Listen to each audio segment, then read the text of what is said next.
ҷанҷолу кашокаш миёни раис ва кормандони ҳукумати ноҳияи Ховалинг сабаби истеъфои раиси дастгоҳ ва баъзе кормандони он шуда, ин баҳс нишасти хабарии раисро ба ҳам зад.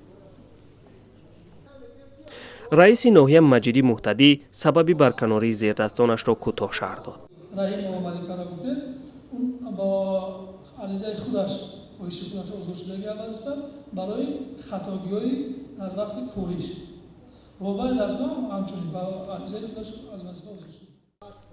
аммо кормандоне ки аз кор рафтаанд ин суханони раисро рад мекунанд.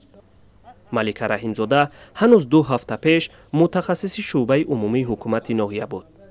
вай мегӯяд пас аз ситоӣ шуданаш дар санҷиши дастгоҳи иҷроии президент зери фишори раис қарор гирифта барканор гаштааст.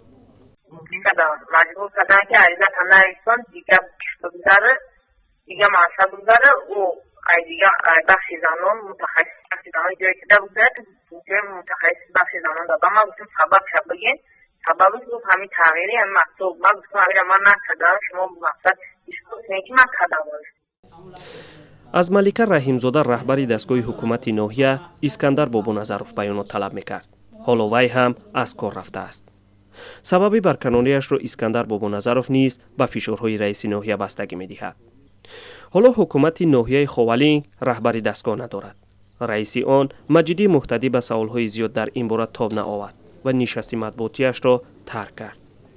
кормандони барканоршуда аз болои раиси ноҳия то дастгоҳи президент шикоят карда хостори истеъфои ӯ шудаанд. дастгоҳ ба онҳо ҳанӯз посух надодааст. маҳмуҷон Раҳматзода, Озодӣ, ноҳияи Ховалинг.